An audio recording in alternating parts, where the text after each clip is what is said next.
এমন করছে যেন বাচ্চাটা ওর। ওর বাচ্চাকে সোনা দেয়নি, রূপো দিয়েছে। বাবা ভাগ্যিস কিছু ইস্যু হয়নি। এর যদি কোনো বাচ্চা-টাচ্চা হতো, আর একে যদি বাচ্চাটাকে ভালোবেসে আশীর্বাদ করে কেউ যদি রূপো দিয়ে আশীর্বাদ করতো, সে তো ওই অবস্থাতেই লাফিয়ে উঠে তার টুটিটা চিপে ধরতো। "এই কেন সোনা দিসনি? এই কেন সোনা দিসনি?" বাপ রে বাপ! ছি, ছি, ছি, ছি, ছি, ছি! হ্যাঁ, এত নোংরা মেন্টালিটির হয়? হ্যাঁ, আর ভিউয়ার্সদের সাথে এইরকম ভাবে কথা। হ্যাঁ, কি খারাপ বলেছে যে তোমার ভিডিওতে কোনোদিনও কমেন্টস করিনি, আজকে কমেন্টস করতে বাধ্য হলাম? হ্যাঁ, নিজের রূপটা দেখিয়ে দিচ্ছ না? এতদিন মুখোশ পড়েছিলে, এতদিন মুখোশ পড়েছিলে, এবারে নিজের মুখোশটাকে খুলছো। মারুকে তার শ্বশুরবাড়ি থেকে, তার বাপের বাড়ি থেকে যা দিয়েছে সেটা তারা ভালো বুঝেছে। মারুর তো কোনো এখানে অবজেকশন নেই। তুমি কোন ছাড়? তুমি কোন ছাড় এখানে এসে মারুকে, অনুপমকে বলতে আসার? তোমার বাচ্চাকে দিয়েছে? তোমার তো সেই সৌভাগ্য হয়নি যে তুমি একটা বাচ্চা দেবে। তোমার একটা একটা কি বলবো, একটা বাচ্চা দেবে সেই সৌভাগ্য তোমার হয়নি। উল্টে তুমি কি করেছো? ননদের ছেলেটাকে নিজের কেপ বানিয়ে রেখে দিয়েছো। কোন মুখে তুমি বলতে আসো তুমি বাচ্চাটার নাম অবধি তুমি নেবে না? তুমি বাচ্চাটার নাম অবধি নেবে না? লজ্জা করে না? যেই মেয়েটা এখনো অবধি সুস্থ হয়ে বাড়িতে গেল না, তাকে নিয়ে এখানে বলতে বসে গেছো? কালকে মারু ওই ব্রাশ করে মুখ থেকে স্প্লিট করেছিল বলে তোমার খুব অ্যাক ওয়াক লেগেছে না? আর আজকে তোমার মুখটা দেখেছো কিরকম লাগছে? তুমি তো নর্মাল ভাবে যখন কথা বলো তখনই তো তোমার মুখটা দেখে এরকম ওয়াক ওয়াক লাগে। তাহলে তো ও তো ব্রাশ করছিল, ব্রাশ করে মুখ ধুচ্ছিল, তাহলে সেটা দেখে তোমার ওয়াক লেগেছে। আর তুমি যে টুকিটাকির কথা বলছো না, টুকিটাকির কোনো আইডিয়াই নেই। আদৌ টুকিটাকি যতটা নিজেকে দেখায়, ততটা টুকিটাকির কোনো আইডিয়াই নেই। টুকিটাকি জানে না যে নার্সিং হোমে ডেলিভারির সময় কেবিন কেন ভাড়া নেয়। কেবিন কেন ভাড়া নেয়, টুকিটাকির সেই আইডিয়াটা নেই। এখানে ফালতু ভাটের কথা বকতে বসে গেলে তো হবে না। এখানে প্রত্যেকে যারা যারা কমেন্টস করছে, তারা প্রত্যেকে কোনো না কোনো দিন কেবিন বুক করেছিল। তারা জানে কেন কেবিন বুক করে। আমিও কেবিনে ছিলাম। আর ওই যে তুমি যে বলেছিলে না ওই একাচোরা হয়ে গেছে, মারু একাচোরা হয়ে গেছে, বাপের বাড়িতে গিয়েও ও ঠিক করে থাকতে পারে না, সেটাকে একাচোরা বলে না। একা একা থাকলে সেটাকে একাচোরা বলে না। এইরকম কন্ডিশনে মানুষ যদি ফাঁকা ফাঁকা থাকতেই বেশি পছন্দ করে, বেশি ভিড় ভাড় হট্টগোলের মধ্যে থাকতে ভালো লাগে না। সেটা তুমি কি বুঝবে? তোমার সৌভাগ্য হয়নি সেটা জানার। তো সেই কারণে ওইরকম ওর হয়েছিল। ও একা একা থাকতে, ফাঁকা ফাঁকা থাকতে পছন্দ করেছিল।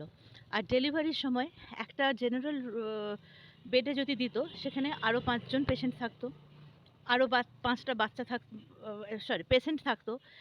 তারা কেউ উম, ব্যথায় মানে চেঁচামেচি হতো সেখানে, একটা ডিস্টারবেন্স। একটা অপারেশনের পর মানুষ একটু নিরিবিলিতে, একটু শান্তিতে থাকতে চায়। আর জেনারেল ওয়ার্ডে গেলে সেটাতে একটা ডিস্টারবেন্স হয়, কারণ ওখানে আরও 5টা পেশেন্ট থাকে। 5টা পেশেন্ট কিন্তু 5 রকম হবে না। তারপরে সেখানে ওই আয়াগুলো এসে বসে বসে তাদের নিজেদের কথা চেঁচামেচি এ সমস্ত করে। বাড়ির লোক সবসময় আসতে পারে না। এই সমস্ত অনেক ডিস্টারবেন্সের জন্যই কিন্তু মানুষ কেবিন নেয়।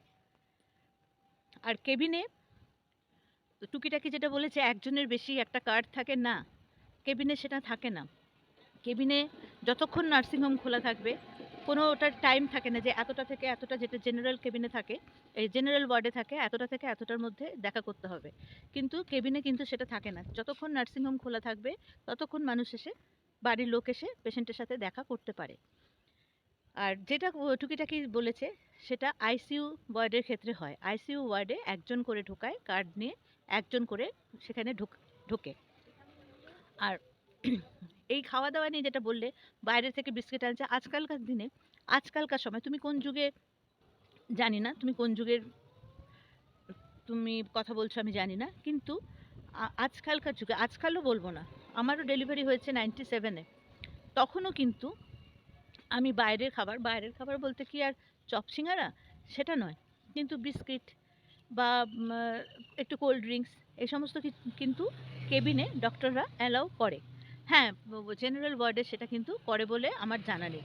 আমি জেনারেল ওয়ার্ডের কথা বলতে পারবো না, তবে মনে হয় সেখানে করে না। তবে কেবিনে যদি কেউ বিস্কিট খেতে চায়, কেউ একটু কোল্ড ড্রিঙ্কস খেতে চায়, সেটা ডক্টররা অ্যালাউ করে, কারণ আর এখনকার যেটা ট্রিটমেন্ট, সেখানে কিন্তু কোনো খাওয়ার বারণ করে না।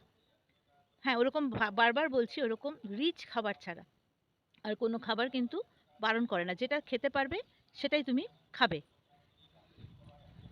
অনেকে আগে ধারণা ছিল যে মা যদি লেবু খায়, বাচ্চা ব্রেস্ট ফিড করলে বাচ্চার অ্যাসিড হয়ে যাবে। সেটা সম্পূর্ণ ভুল। সেটা সম্পূর্ণ ভুল। মাকে এই সময় বেশি বেশি করে খেতে হয়। এই তো আর এরপরে ওকে ঘি দিয়ে পরোটা, ঘিয়ের দিয়ে আরো যেগুলো আছে সেগুলো খেলে শরীরে স্ট্রেংথ বাড়ে, কারণ উইকনেসটা কেটে যায়। ঠিক আছে, তো অনেক কিছু আছে যেগুলো তোমার ওই টুকিটাকি অনেক কিছুই জানে না, অনেক কিছুই জানে না, অথচ এখানে ভকভক করে বলতে বসে যাচ্ছে। ঠিক আছে, সে বলেছে বলেছে, কিন্তু তা বলে এই না যে মারুর হাজবেন্ড যেটা করেছে, আরো অনেক ভালো ভালো নার্সিং হোম ছিল, আরো অনেক দামি দামি নার্সিং হোম ছিল, তুই যা না সেই দামি দামি নার্সিং হোমে। ওর যেখানে মনে হয়েছে বেটার ট্রিটমেন্ট হবে, ওর যেখানে মনে হয়েছে ওর বউ ভালো থাকবে, ও সেই নার্সিং হোমে দিয়েছে। তোর কথা শুনে দেবে নাকি? তোদের কথা শুনে দেবে নাকি? আর তুমি এত চিল্লাচ্ছ কেন? ওর শ্বশুরবাড়ি, ওদের ছেলে, ওদের বৌমা, ওরা যদি তাকে জুতো দিয়ে আশীর্বাদ করে, যেখানে অনুপমের যদি কোনো প্রবলেম না থাকে, তোমার এত প্রবলেম কিসের? মেন হচ্ছে জানো তো, আশীর্বাদ।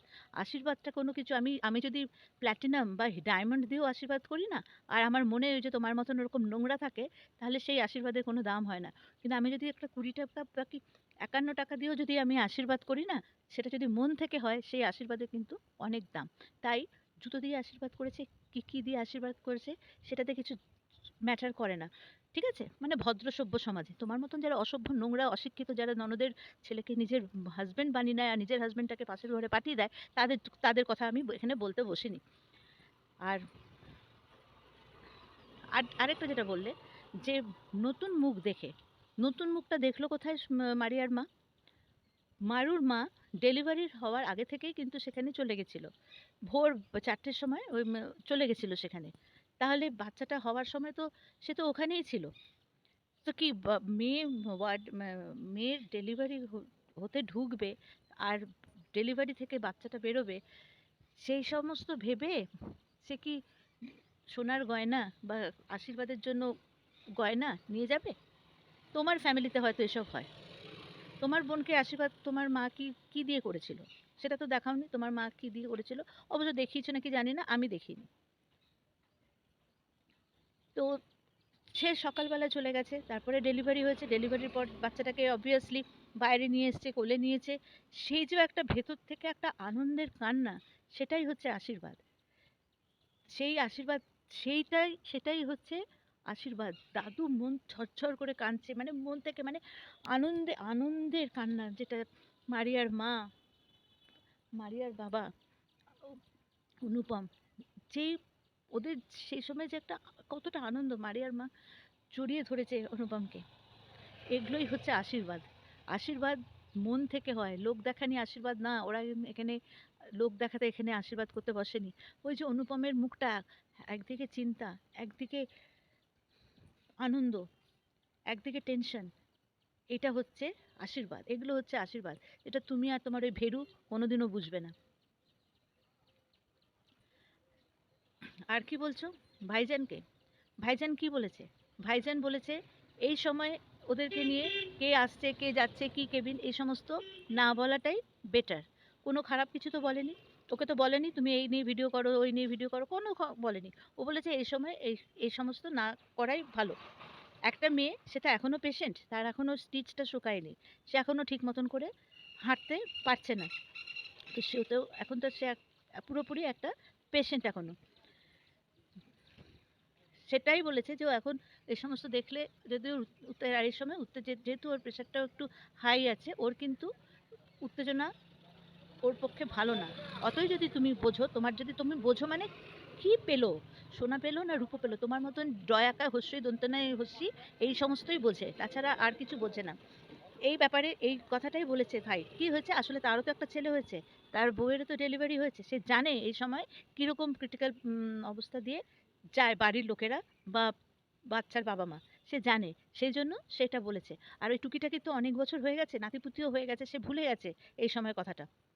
আর নিজের মেয়ে বেলায় একরকম আর অন্যের মেয়ে একরকম, মারিয়ার পরে যতই বলুক কি তার কার পরে যতই বলুক, নিজের মেয়ের ক্ষেত্রে যদি এটা হতো না, টুকিটাকি এখানে এইসব কথা বলতে বসতো না। ঠিক আছে? আর তুমি যে ওই যে ভয় দেখালে, আবার ওই কে কি কি ধরা, ধরা না সরা কাকে নিয়ে যে ওইসব বললে না, ওই ওই ঠিক আসলে তোমার ওই ধরা না ফরা ওই বিআইটিসিএইচএস গুলোর মুখে এই সমস্ত নোংরা কথা যারা ভালো বুলি তো থাকে না, ওরা হচ্ছে এক একটা বিআইটিসিএইচ, বুঝতে পারলে? বিআইটিসিএইচ, পিআইজি, এই সমস্ত নাউনগুলো ওদের সাথে যায়। তো ওদের মুখ দিয়ে আর কি বেরোবে? বিআইটিসিএইচ বা পিআইজি, এদের মুখ দিয়ে কি আমরা কখনো ভালো নাম ভালো কথা শুনতে পাই না? ওদের ভাষা বুঝতে পারি। তোমারও তো ওই বিআইটিসিএইচটা ওরকমভাবে এমনভাবে মুখ করে এসে বসে, ঠিক মানে মনে হচ্ছে, মনে হয় কি ওই ওই মানে বাবারে, ওর থেকে আমাদের পাড়ায় যারা ওই মোড়া নিয়ে বসে না, ওরা অনেক অনেক অনেক ভদ্র। তাই ও ও কি বললো না বললো, ওই সমস্ত দেখিও না, ঠিক আছে? আর তোমার কপালে তো ওরাই জুটবে এখন এসে, তোমার ওই ওই গুজাতা, ওই বিআইটিসিএইচ, এরাই তোমার কপালে আসবে এখন। এরাই আছে তো, নোংরাকে নোংরারাই, নোংরাদেরকে নোংরারাই সাপোর্ট করে। আর ওই যে ভিউয়ার্সদেরকে বলছি, দেখলেন তো মুখোশটা কেমন খুলছে? মুখোশ, শুনুন, ভদ্র লোক মানুষের মুখোশ না, যারা অভদ্র হয় তারা বেশি দিন পরে থাকতে পারে না, মুখোশটা ঠিক তাদের খুলে যায়। আর এই মহিলাকে পুরোপুরি যখন দেখছি না, মানে ও যে তোমাকে বলছি, তুমি না একটু আয়নার সামনে দাঁড়িয়ে ভিডিওটা করো তো, ঠিক দেখতে পাবে তোমার মনের রূপটা, তোমার তোমার মনে যেই ঝড়টা চলছে মারিয়াকে নিয়ে, সেটা ঠিক তোমার মুখে চলে আসবে। তুমি যে কতটা হিংসায়, কতটা জ্বলনে, কতটা মানে ফ্রাস্ট্রেশনে এই কথাগুলো বলছো, উম, এখানে বলতে বসেছো, সেটা তোমার প্রকাশ পেয়ে যাচ্ছে কিন্তু তোমার মুখে। তাই তোমাকে দেখে এখন মায়া হয়, রাগের থেকে না, তোমাকে দেখে এখন মায়া হয়। মন্দিরা ওদিকে ঝাড়বাতি কিনছে, এটা আবার ঝাড়বাতি কিনা কিনেছে, এটা ওদের মতন। তোমার দেখো, তোমার বাচ্চা টাচ্চাও নেই, তোমার বাচ্চাকেও দিচ্ছে না, বাচ্চাকে দেখে মুখ দিচ্ছে না, তোমাকে দেখেও মুখ, হ্যাঁ দেখো আবার তোমার সেকেন্ড হাজবেন্ডের মা আবার তোমার মুখ দেখে কিছু দেয় কিনা। তোমার যে সেকেন্ড হাজবেন্ড যাকে বানিয়েছো, সেই শাশুড়ি তোমাকে দেখো মুখ দেখে কিসের, কি দিয়ে আশীর্বাদ করে তোমার মুখ দেখে। যাই হোক, তো এদেরকে দেখে জাস্ট মায়া হয়, মায়া ছাড়া আর কিছুই হয় না। আর ওর বাড়ি, ওর পছন্দ, ও লাগিয়েছে, সম্পূর্ণ ওর ব্যাপার। তাই তুমি একটু লোকেদের ব্যাপারে না মাথাটা কম ঘামিয়ে একটু নিজের ব্যাপারে মাথাটা ঘামাও, কেমন? এরপরে একটু তোমার ওই সেকেন্ড হাজবেন্ডকে বলো যে আমার শাশুড়ি আমার মুখটা দেখে কি দেবে, আমিও তো তোমার বাড়িতে বউ হয়ে যাব, সেখানে কি দেবে, ওকে বললো যে তোমার, আমাকে যেন প্ল্যাটিনাম বা ডায়মন্ড দিয়ে আশীর্বাদটা করতে আসে। ফালতু, ফাট এখান থেকে, ফালতু বকালে বক বক বক বক করতে আসছে।